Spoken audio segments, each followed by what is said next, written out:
Todos evadidos, todos evadidos. Ay, Pero bueno, muy bien. Ahí estamos, profe. Pero ahí estamos, sí, lo importante es que están ahí en la jugada pendientes. Bueno, venga, exactamente. acá. Volvamos aquí a esta parte. Vámonos al saldo, a lo que tiene que ver con intereses a favor del contribuyente. Entonces, también para nosotros actúa el tema de que tenemos derecho a intereses. Cuando hubiera un pago en exceso o en las declaraciones tributarias resulta un saldo a favor del contribuyente, solo se causarán intereses corrientes y moratorios en los siguientes casos. Perdón. Se causan intereses corrientes cuando se hubiere presentado solicitud de devolución y saldo a favor estuviera en discusión desde la fecha de notificación del requerimiento especial o del acto que niegue la devolución, según el caso, hasta la ejecutoria del acto de procedencia que confirme total o parcialmente el saldo a favor. Entonces nosotros vamos a hacer una solicitud de saldo a favor y resulta que estamos dando una discusión con la DIAN en el proceso, ¿cierto? Lo que hemos referenciado. En ese momento, si el proceso sale a mi favor y el valor que yo estoy discutiendo sale a mi favor, a partir de ahí se me empieza a generar un saldo a favor, a partir de la solicitud se me empieza a generar un saldo a favor hasta que me confirman la procedencia del saldo. Entonces a mí la DIAN me debe reconocer un saldo a favor en las mismas condiciones como se generan los intereses moratorios del contribuyente hacia la DIAN. Entonces igual la DIAN debe devolver el saldo a favor del interés moratorio en la misma medida. ¿Alguien sabe cómo se calcula el interés moratorio? Una tablita. Una tablita, gente. No, pero la tasa que mensualmente nos genera la DIAN está basada en la tasa máxima de usura menos 2 puntos. Entonces siempre la guía es así, dependiendo de eso. Y como esté la tasa máxima de usura que nos fija el Banco de la República, la DIAN se va con esa tasa menos 2 puntos por debajo. Y esa es la tasa que nos cobran como intereses moratorios. Sí, muy alta. Entonces actúa en ambas vías y ahí en ese caso, pues, cuando se da ese tipo de discusiones, de resto no nos reconocen nada de saldos a favor. No nos reconocen, así nosotros metamos la solicitud y la DIAN lleve con la platica 2, 3 años con la plata, pues no, solamente actúa cuando se genera este tipo de procesos, estamos haciendo una solicitud y el valor que estamos solicitando está en una discusión legal en un proceso administrativo. Ahí nomás es que reconocemos. Listo. ¿Hasta aquí alguna pregunta, alguna inquietud?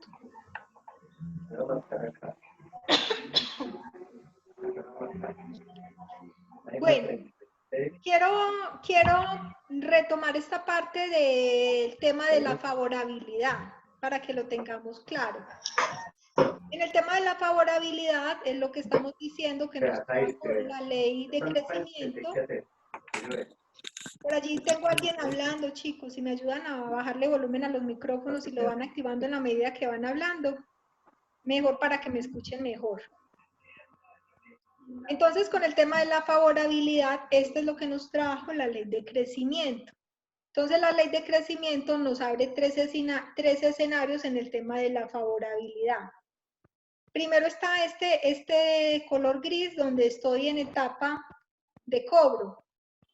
Apenas estoy en la etapa de cobro, cuando a la entrada de la vigencia de la ley se tenga obligaciones fiscales a cargo que presten mérito ejecutivo, podrán solicitarse ante la DIAN el cobro respectivo de la DIAN la aplicación del principio de favorabilidad en materia sancionatoria. La reducción de sanciones aplicará respecto de todas las sanciones tributarias que fueron reducidas mediante la Ley 1819 del 2016 y podrá aplicarse únicamente respecto de los pagos realizados desde la fecha de publicación de la ley. El plazo. Los agentes de retención y responsables podrán suscribir acuerdos de pago hasta el 30 de junio del 2020. Y los intereses moratorios de las obligaciones en mora al momento de la ley, al momento de ser expedida la ley, se podrán pagar liquidándose con la tasa de interés corriente más 2 puntos. Usualmente se liquida con la tasa de uso a menos 2 puntos, pero en este caso, haciendo uso, le aumentan 2 punticos al interés corriente, pero está haciendo uso de la reducción de la sanción. Este es en primera instancia cuando no existe todavía un cobro coactivo de la DIAN. Cuando yo ya empiezo con un cobro coactivo de la DIAN, entonces empezamos aquí en el verde. Cuando el proceso se encuentra en una etapa de discusión ante la DIAN, se podrán transar el 80% de las sanciones e intereses determinados en el requerimiento especial, liquidación oficial o resolución que resuelva el recurso de reconsideración. El 50% de la sanción en aquellos procesos donde solo se discute la imposición de una sanción en las que no hubiere impuestos o tributos a discutir. El 70% de la sanción e intereses en aquellos procesos donde se discute la sanción por no declarar. El 50% de la sanción por devolución improcedente en los procesos donde se discute la imposición de la misma. Y el 50% sobre la sanción cambiaria reducida, ya esto es a nivel cambiario. Entonces, al 50% sobre la sanción cambiaria reducida.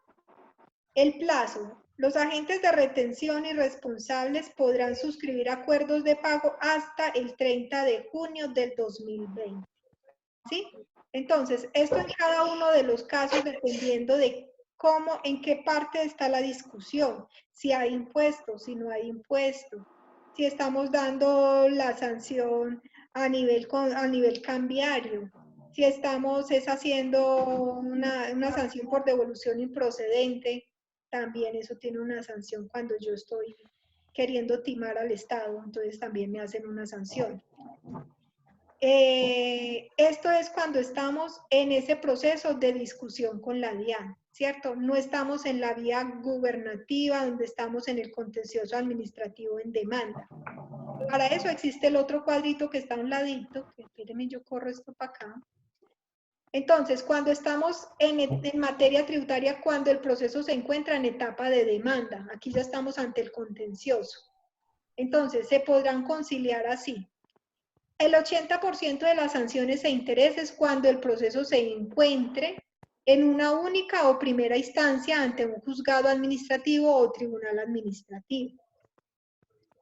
Al 70% de las sanciones e intereses si el proceso está en una segunda instancia ante el tribunal administrativo o consejo de Estado. Al 50% de la sanción en aquellos procesos donde solo se discute la imposición de una sanción en las que no hubiera impuestos o tributos a discutir, sin importar si el proceso está en primera o segunda instancia. Y al 50% de la sanción por devolución improcedente, sin importar si el proceso está en primera o segunda instancia. Los plazos en este caso van a ser los mismos, en todos actúa el que se realice y se liquide y se le pague a la DIAN hasta antes del 30 de junio del 2020. Como ven, son unos principios de favorabilidad muy importantes donde la DIAN realmente le está dando una oportunidad a los contribuyentes de que tengan unos descuentos importantes en temas de impuestos. Porque como ustedes verán, cuando hablamos ante la DIAN con temas de impuestos, pues son temas bien sancionatorios, bien cuantiosas esas sanciones, y realmente muchas veces terminas tú pagando mayor sanción que el mismo impuesto que te tenía que dar el impuesto de renta, el impuesto a las ventas o lo que te esté generando de impuesto. Por eso es que es tan delicado cuando uno es el responsable a la hora de presentar las declaraciones, que uno es el que tiene que estar vigilante a la hora de presentar las declaraciones. Pregunto, ¿quién es el responsable de que se presenten las declaraciones? ¿El revisor fiscal? ¿O quién es el responsable? ¿Qué piensan ustedes? ¿Quién es el responsable a la hora de las declaraciones tributarias? ¿Quién las debe presentar? Ha de presentar el contador. Hay que Pero preparar la Ambiental legal. información. Ujú. Es importante, porque son dos escenarios. Ay Dios, espera que casi me salgo. Son dos escenarios. Cuando yo estoy de responsable de presentar la declaración, el revisor fiscal debe velar por que se haga, ¿cierto? Debe velar y estar atento, pero no es el responsable de que se prepare la declaración. No, ¿quién Uno lo como prepara? revisor fiscal debe cumplir con dejarles un cronograma, un calendario y estar atentos a la hora de... Perdón, yo paso por aquí en Lina a la universidad. Debe de estar atento a la hora que se vencen las declaraciones, ¿cierto? Y como tal, él cumple su rol y su papel de estar atento. Pero quien está al interior de la empresa y que debe de velar que realmente se elabore, se tenga lista, y tenerse la lista al revisor fiscal, es el contador. Y coordinar con su gerente, ¿cierto? Porque ¿qué es lo que más le disgusta a un gerente?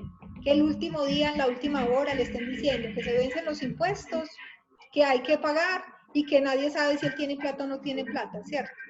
Y si él está o no está en la ciudad. Y si él, bueno, digamos que mucho nos ayuda ya que existe la firma electrónica. Como existe la firma electrónica, pues eso nos ha ayudado a solucionar cantidades de trámites con la DIAN, porque es que antes dependíamos de que el gerente estuviera siempre en la oficina.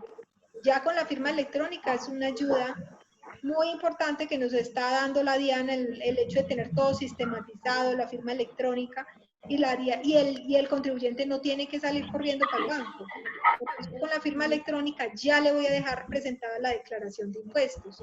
Niña. Ya es el tema de mirar cómo van a hacer la gestión de pagos, si tienen recursos, o si se van a simplemente a dejar la presentación y aplazan el pago haciendo uso de la posibilidad que les está dando la DIAN de aplazar el pago, pero pues obviamente tienen que estar atentos de que no se les venzan los términos, ¿cierto? Ah, cargado. No Y lo tengo. entonces esto es Ni lo idea de que esa es la pieza. de favorabilidad.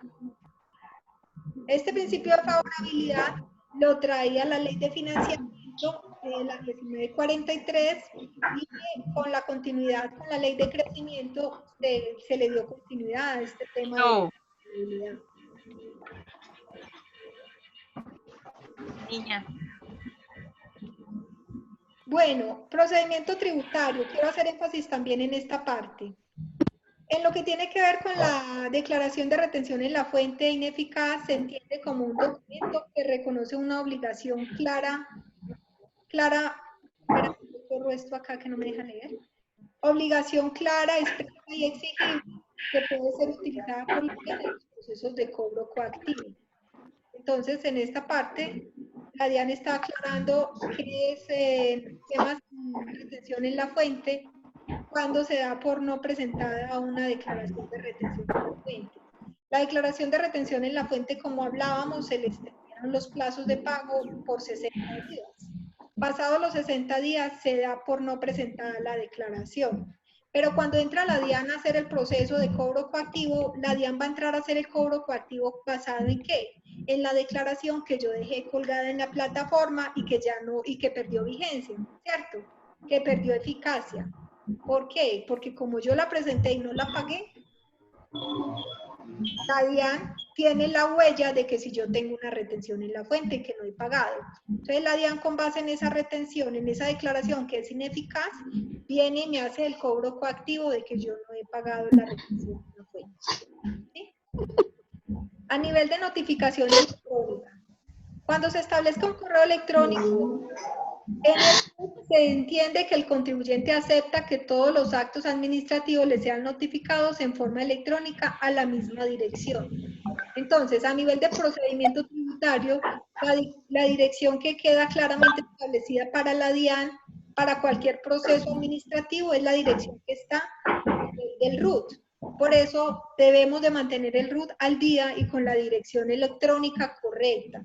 Y ahí es bien importante encargarle a la persona que administra esa dirección electrónica que estén pendientes, que estén verificando. ¿Por qué? Porque va a suceder que si esa persona no está pendiente del proceso, va a suceder que se va a generar impuestos, requerimientos, llamados de atención, invitaciones a presentar cualquier tipo de declaración o adicionales, y como nadie está pendiente del correo, entonces fácilmente vamos a entrar en un incumplimiento o en no entregar una respuesta a tiempo porque el gerente no lee los correos. Entonces ahí es importante hacerle aclaración a nuestros gerentes que mucho cuidado con ese tema, que el punto contacto oficial para la DIAN, para todo tema de cumplimientos, es el correo electrónico que aparece en el grupo. Se podrá solicitar asistencia para el procedimiento de mutuo acuerdo, regulado en los convenios de doble imposición suscrita por Colombia a través de prestación de una solicitud formal ante la DIAN. Entonces, en estos procesos de mutuo acuerdo,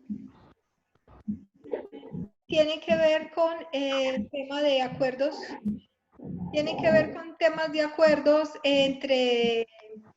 con países, para que se controle y se mire el tema y se controle lo que tiene que ver con la tributación. Es importante siempre que estemos mirando el tema de impuestos y que tengamos empresas que tengan funcionamiento en dos países, revisar muy bien el tema impositivo y el manejo que le damos a los impuestos y el aprovechamiento que hacemos a los acuerdos que existen entre los países, para que así en esa medida, pues el contribuyente cumple en Colombia, cumple en el otro lado, y aquí estemos debidamente al día en el tema impositivo, en temas de impuestos. Se deroga el artículo 264 de la Ley 223 del 95 que permite a los contribuyentes actuar con base en los conceptos escritos emitidos por la DIAN. ¿Qué sucede ahí?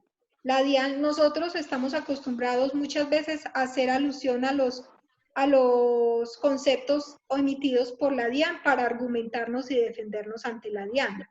Resulta que la DIAN, ¿qué dijo? Venga, señor contribuyente, esos conceptos que yo emito es para que mis funcionarios los acaten y los apliquen, pero usted no puede argumentarse en ellos, usted se tiene que argumentar es en la ley, en el estatuto y demás normas y resoluciones y decretos, pero los conceptos no son para que usted se argumente. Entonces, ¿qué están usando ahí a nivel estratégico los asesores tributarios? Cuando ven que hay un concepto que hace alusión a algo que me beneficia a mí, lo que hacen es muy amablemente y estratégicamente en el oficio referenciarle al señor auditor de la DIAN, inspector de la DIAN, decirle, invitarlo, señor inspector, lo invito a que revise usted el concepto número tal emitido por la DIAN en tal fecha, para que a su criterio verifique el cumplimiento, O sea, los mete a ellos, como ellos son, para ellos sí aplica, no para mí, para ellos sí aplica, entonces le hacen, lo meten a él, como quien dicen, lo cogen a él y lo embullen en el concepto para que, basado en él, como para él sí aplica y él sí tiene que argumentarse en ese concepto, para que él a partir de ahí nos emita una respuesta que para nosotros y a nuestra conveniencia nos va a permitir un beneficio tributario. Entonces, es como la forma, ahí es como la forma como se elabora el escrito a la hora de responder un requerimiento, donde necesitamos argumentarnos en conceptos escritos por la DIAN. ¿Sí? ¿Me hago entender ahí? O sea, yo ya no voy a referenciar, basado en el concepto tal que emitió la DIAN, nuestra representada elaboró las retenciones, los impuestos basado en tal, ¿cierto? No referenciar el artículo de lleno metiéndonos nosotros, sino meter al inspector que está haciendo la auditoría para que haga aplicación del concepto de la DIAN. Es como una forma estratégica de seguirnos valiendo nosotros como contribuyentes en los conceptos emitidos por la DIAN, pero invitando al señor inspector o al que nos esté haciendo la auditoría a que haga uso de ese concepto, porque ya la DIAN no me lo permite a mí como contribuyente directamente hacer uso de la argumentación de los conceptos emitidos por la DIAN. Y la DIAN muchísimas veces, mucha conceptualización se queda limitado solamente en conceptos de ellos, no los llevan al estatuto. Entonces, obviamente, quitarnos la posibilidad de argumentarnos en conceptos de la DIAN, pues es quitarnos muchísimas herramientas de nuestras manos y que nos benefician en un momento determinado. ¿Sí? Bueno, lo otro es, la DIAN podrá devolver de forma automática los saldos a favor originados en los impuestos sobre la renta y sobre las ventas para los contribuyentes irresponsables que no representen un riesgo alto de conformidad con el sistema de análisis de riesgos de la DIAN y que en más de un 85% de sus costos o gastos o impuestos sobre las ventas descontables provengan de proveedores que emitan facturación electrónica. Este era el tema que les refería ahorita más temprano, ¿cierto? Entonces, es importante tenerlo ahí en cuenta. En la medida que cumplamos esos requisitos, pues vamos a poder agilizar más prontamente con la DIAN un proceso de devolución de impuestos para que pues, nos beneficiemos en ese sentido. Pero pues ahí está la presión de que obviamente tenemos que tener facturación electrónica y tenemos que controlar que nuestros proveedores también estén alineados con la facturación electrónica. ¿Qué sucede? Que como la DIAN se le cayó toda la estructura que quería tener este año 2020, todas las empresas facturando electrónicamente, pues no se va a cumplir esa premisa de que en mayor grado este año nuestros costos y gastos estén argumentados con facturas electrónicas, ¿cierto? Pues, ¿cuál va a ser el soporte de esas facturas? Pues va a ser las facturas que la DIAN hasta su momento, cuando se les cayó el decreto, dijo que eran las válidas. ¿Cuáles eran las facturas válidas que nos dijo la DIAN? Dijo, señor contribuyente, usted que viene facturando ya electrónicamente, no hay problema. Sígame facturando electrónicamente y ese es el documento soporte válido de sus ingresos y costos para los demás, para sus proveedores, para sus clientes. Señor contribuyente, usted que tenía que facturar entre enero y marzo de este año 2020 y no lo ha hecho, no hay problema, no tiene sanción. Espere el nuevo calendario de la DIAN para que se alinee y empiece su proceso de facturación electrónica. Por el momento, su facturación oficial es la factura de computador que esté manejando o es la factura de papel o el documento POS que esté manejando, ¿cierto? Y perfecto, no hay problema. Y el tercer escenario era ¿quiénes? Aquellos contribuyentes que estaban agendados y con calendario posterior al 1 de abril del 2020, no hay problema. Sigan facturando en facturas de papel o en facturas por computador o en POS hasta que salga la resolución y ya miran cuándo tienen que, de acuerdo al cronograma, implementar la facturación electrónica. ¿Ya conocen el cronograma de facturación electrónica?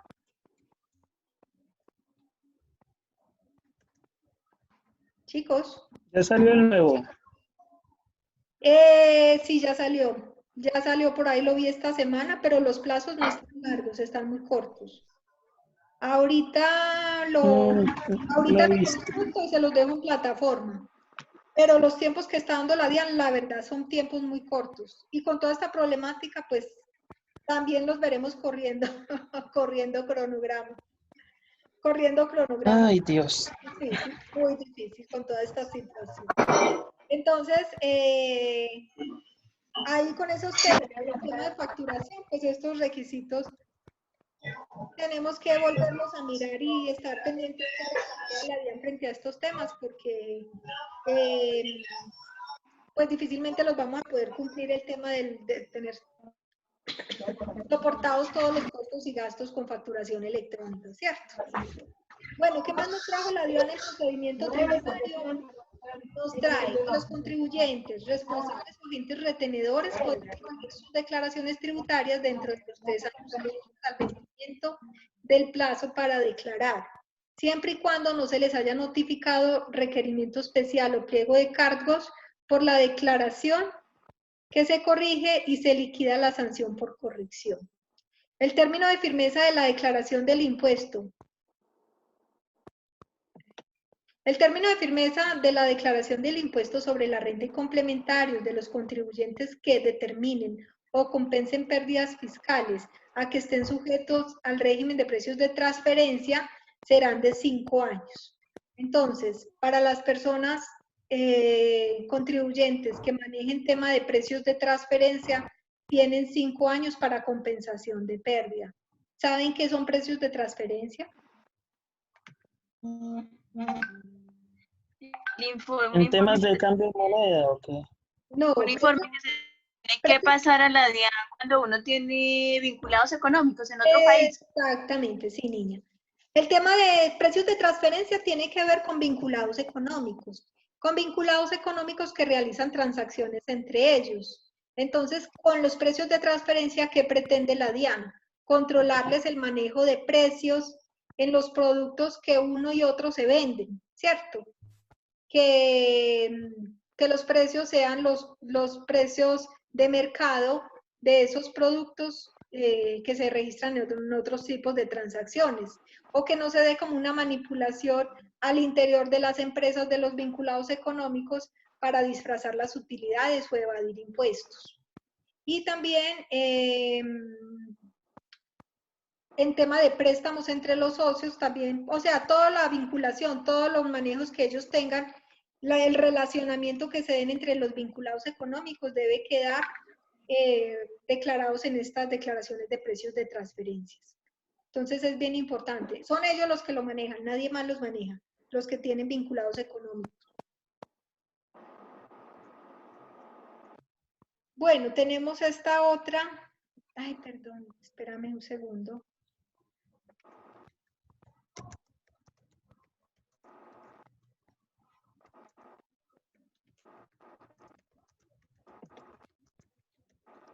Espérenme un segundo, yo corro esto que no me deja ver.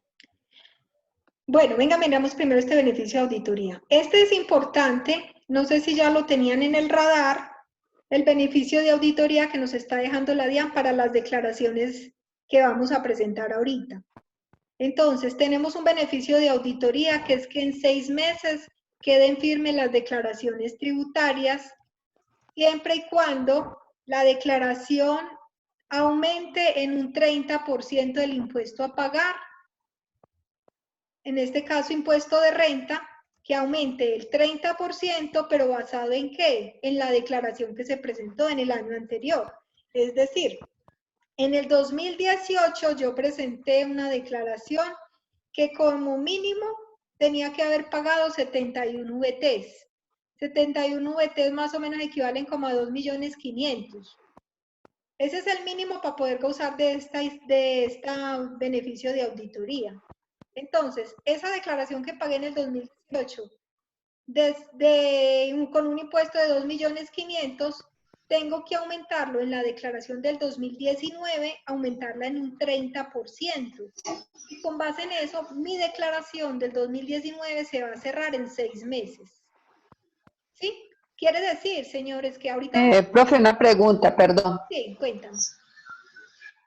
Una pregunta. Habíamos... No te escucho. Yo Hola. poder hacer ese beneficio de auditoría. No te escuché, se me fue la No me voz. escucha. Ahí sí. Estábamos diciendo que la ley de financiamiento también había traído esta ley. Eso lo habíamos hablado en clases anteriores, Sí. donde usted decía que iba, sí, eso sí aplicaba también para esta declaración de renta año 2019. Sí. Sí, ¿Se mira. puede? Sí, esta sí, pues hay que ponerle cuidado, por eso me vengo a hacer énfasis en esta. Ahorita que estamos presentando declaraciones, es importante que revisemos. Primero, lo primero que tenemos que revisar es que el impuesto de renta que pagamos en el 2018, como mínimo, haya sido 71 VTs. Porque si fue menos de 71 VTs, no sirve, no podemos hacer uso del beneficio de auditoría. Entonces, listo, cumplimos, fueron más de 2.500.000. Entonces, ahorita que vamos a hacer la El declaración VT es el del año 2019. del VT del año en que pagamos el impuesto, del año 2019, el VT al momento que pagamos, ¿sí?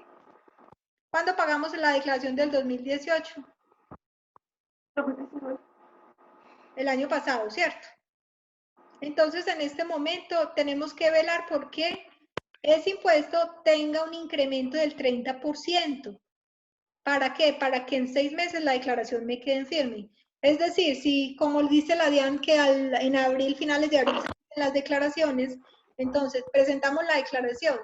Abril, a mayo, a junio, a julio, a agosto, a septiembre, a octubre, quedaría en firme la declaración. ¿Sí? Pero tiene que cumplir ese requisito.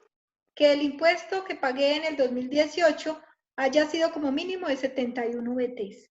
Ahora, si el incremento que voy a pagar solo es del 20% nomás, entonces esa declaración va a quedar en firme ¿cuándo? En 12 meses, en un año. Es decir, me voy a ahorrar, en el primer caso de 6 meses, me voy a ahorrar 2 años y medio de firmeza de la declaración. Y en el segundo caso, pues me voy a ahorrar 24 meses o 2 años. Es un aporte importante para las declaraciones, sobre todo a quienes les interesa estos temas. ¿A quienes les interesa esto? A las empresas que tienen problemas, ¿cierto? Sí. A las empresas que tienen algún tipo de problema, tienen problemas de soporte, tienen problemas en los ingresos, tienen problemas de costos y gastos, no tienen la documentación soportada debidamente. O sea, mejor dicho, tienen algún pecado, por lo general. Y en este caso, la DIAN está permitiendo que yo genere,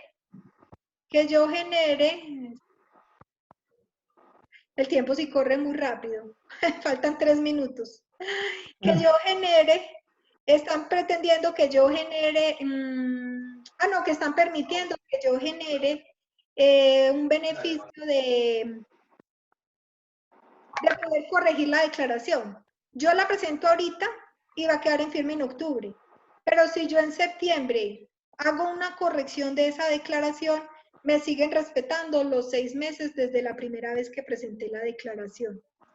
Entonces, por eso les digo que es un beneficio importante, que hay que monitorearlo, mirarlo,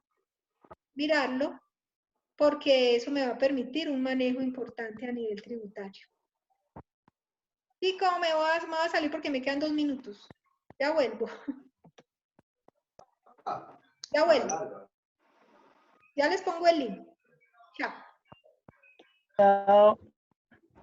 2 minutos. Gracias.